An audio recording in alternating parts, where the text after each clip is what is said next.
Here we are at the first week, and here is your first big lecture. It's actually divided into multiple parts, so we're going to have these labeled here, and in the video it should be listed as chapters. If you've ever heard of the word called a keyword, that's going to be the terms you're putting in a search box. That's how you search for something. That's how you look things up. If I wanted to look up, if I wanted to look up a place, say I wanted to see if the Zaxby's nearby is open, I'm going to search for Zaxby's. That keyword is not going to get me exactly what I need to know, because that's just kind of the name of a massive chain of restaurants. What else would I use for the search? Well, I'd say Zaxby's located on this street. I'd say Zaxby's located in this town. The town name and Zaxby's are going to be both keywords for this sort of search. This is how you found foundation for how you search through not only the internet, but also databases. Now, of course, here's the thing. If anyone remembers if any of y'all have tried searching on a social media platform, you know that a search on Google and a search on that platform are going to be different. That is because they index their content differently. Google uses links and also people who pay for advertisements. And then on the other hand, Tumblr uses tags for their content. In this case, tags are specific keywords that are added to a piece of content to make sure it goes to the right audience. So for this week, we're going to be talking about how to figure out more keywords, and your attendance assignment is going to be doing a concept map. So this is a picture of my friend Lisa's cat, Prowl. Now, Prowl likes to get pet and will always go up to people and approach them to get pet. Now, the thing is sometimes Prowl will bite after a couple pets too many. So the question is, well, why is Prowl biting Lisa? Now, Prowl has never bit me, and it may just be that Prowl likes me more than Lisa, or it could be something different about how Prowl bites when she wants pets. So, how about I research something that sounds like, what makes a cat bite you when it wants to be pet? That's my research question. That's not a keyword yet. So I've outlined a couple things. Now, what implies that this is something causing this? What is a reason? What is a cause? This can be an idea. This can be any sort of thing, but this is the thing I want to know about. Now, bite. Why do I underline bite? Well, because bite has a very specific definition. I'm not asking about scratches. I am specifically asking about biting. So that's going to be an important part of my research question. And want. Want is another thing. Want is actually holding up a whole lot of this conversation, because there's plenty of reasons for cats to bite things, but if the cat wants something and it bites because it wants something or alongside it wanting something, that's going to be a big determining factor. And pet, let's face it, petting is a activity. We're talking about a cat biting when it's getting pet. So let's talk about specifically that sort of scenario. So, hey, let's take ideas for different things for each of these little sections let's take a look at each of these as different sorts of keywords. What could be causing this? Well, I'm going to throw out some ideas. I say, domestic cat evolution, or maybe the cat's stress, or maybe it's a cat's fight or flight response. Those could be all different things. I don't know what it is. Those are just things coming off the top of my head. I don't have to actually already know the answer off the top of my head. And if you're doing scientific research, it's also best that you don't have too much of a preconceived notion anyways. So these are just things I'm throwing at the wall. Of course, here's the thing. If you've ever dealt with a cat, there's different kinds of bites. There are play bites, there are serious bites. So what kind of cat bite is it? What is aggression for a cat? And want? Well, so like I said, want's holding up a whole lot of that sentence. Let's figure out about that cat's communication. Is the cat trying to communicate something with me? How do cats communicate what they want? And can I be misreading the cat's behavior? And pet. Well, petting, of course, is, it's petting, but rather than literally look up pet, I wonder if pet or play could be another thing. So why not I look up playing? Or in this case, I extended it out to play fighting in animals, because that's another thing that we could be talking about. Because if a cat wants grooming, that's one thing, but also petting can be something that makes a cat, want to fight. So what I've come out of here is a set of keywords. Why does a cat bite during pets? Well, we got reasons cats can bite, we got play fighting, we got cat communication, we got evolution of the domestic cat, stress signs in cat, misreading pet behavior, cat bites, cat aggression. And here's the thing. In this, even then, I've got an of and an in here. Those are probably going to get filtered out by the search options because of some stuff that we're going to be talking about later. So you might not even want to have stress signs in cat. You might just do stress signs cat. You can do evolution domestic cat, that sort of thing. That's going to be something that's going to give you a lot of basic sets of search terms, which are going to be how you start out doing your searches. So what we've got here is a selection of keywords based off of my concept map that I had earlier. For your assignment, I say go with stuff that's interesting to you. Go with the news. Go with current events. Go with pop culture. If you've got a book or movie or podcast that you find interesting, interesting, like if you've been listening to something like Behind the Bastards or something like that, and they talk about a historical figure that you find fascinating, yeah, keep pursuing stuff like that, because that way you can use your concept map and it becomes easier for you to get ideas out of stuff. You talk to a lot of folks who are specialists in different scientific fields. They are not there for the money. They're there because they're super interested in this sort of thing, because at a certain point, even if the money is good, you're going to hit a wall. So go with stuff that you find interesting, because that's going to be what preserves your ability to keep going. Now, we're going to be talking about advanced search options for the second part of this lecture, and it's going to be an assignment for your workbook. So like I said, keep on listening. And actually, while we're at it,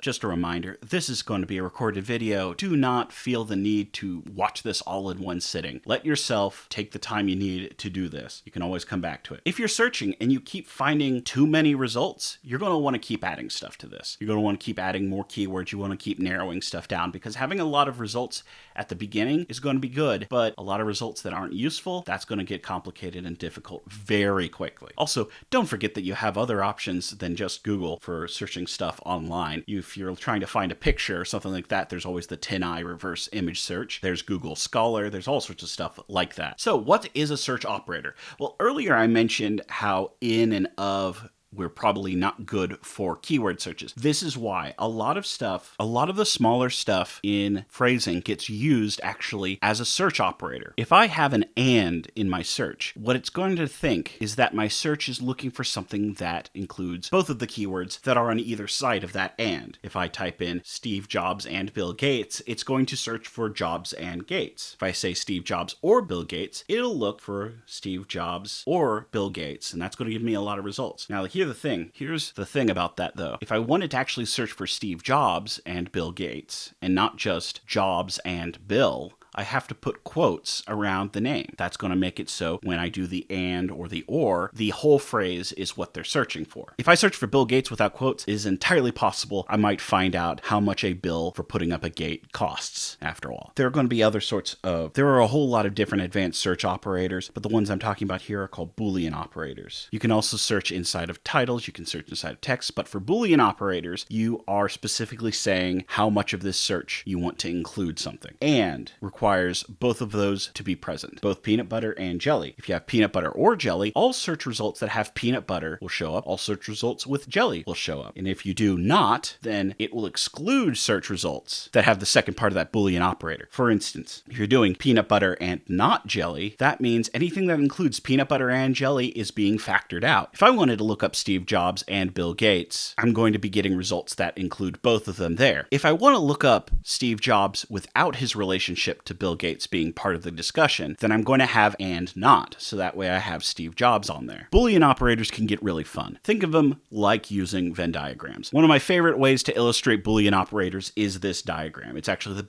background of my work laptop. It's pizza styles, citation styles, things that are too expensive, Broadway musicals, and shocked exclamations. What you can see is, right there, things that are too expensive and pizza styles cross over if you do an and that's New York. If you want something that's not too expensive and also a pizza style, then you just have Sicilian wood-fired stuffed crust in Detroit. But if you want something that is a pizza, a musical, a citation style, and a hot dog, the only real thing that's going to come up is Chicago, which is in fact the joke of the search results that I came up with. So that's an example of how a Boolean operator works with Google. Your assignment this week is going to be involving searching using advanced search operators like the Boolean operators or other things that we have listed in your classwork. For this assignment, you're going to need to upload your workbook with a screenshot of you using advanced search operators when searching your topic. These can be Boolean, these can be anything else that we have uploaded listed in your D2L. If you discover some new ones that I haven't even heard of, more power to you. I will definitely be happy to see that. Now we come to AI. So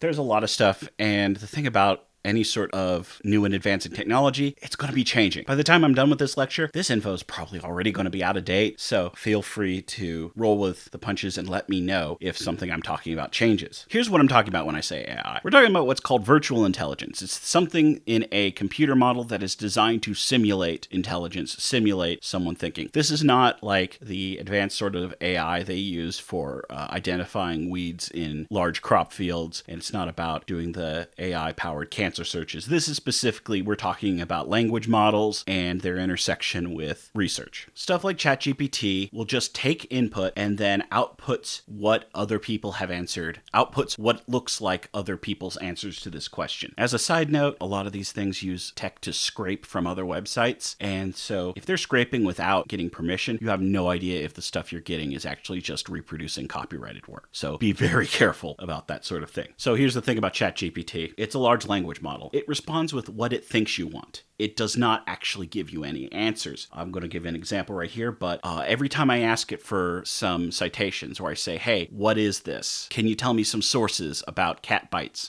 What it'll give me is a bunch of stuff that looks like a good source page. It'll look like a work cited. It looks, correct. It made up all those articles. None of those articles are real. The one thing it can do is, because it is a system that reads and understands what words are associated with other words, if you're looking for keywords that you might have missed or keywords that you aren't familiar with, ChatGPT can give you what other keywords people might be using with the same sort of search. I asked it for cat bite research articles. ChatGPT just made some stuff up, and since there aren't any real URLs here, it just made URLs that looked like correct URLs for the Science Direct website. I have gone through and looked up each of these. None of these articles are real. They are all entirely just made up based on how other citations look. On the other hand, Google Bard is a very interesting sort of tool, and it's actually become more and more fleshed out as time has gone on. When I first did this stuff, Google Bard was much more touch and go, but actually it's gotten a bit better. What it is it's a AI tool for searching Google Scholar. Always, of course, double check the stuff it gives you, because it might not completely understand your question. But what it is instead of giving you a false result, what it is it's telling you basically what it thinks your subject is. The trade-off of that means that, of course, like I said, if I search for Bill Gates, Google Bard might think that I'm literally looking for bills pertaining to Gates rather than the person Bill